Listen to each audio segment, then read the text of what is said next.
दरबारी भी है इसका, जो नए लोग हैं उनके लिए।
उसमें खुशबू की तरह, खुशबू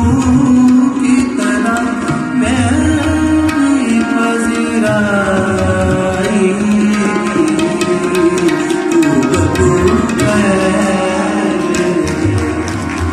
बात शनासा की खुशबू की तरह, उसमें खुशबू की तरह मैं पजीराई थी,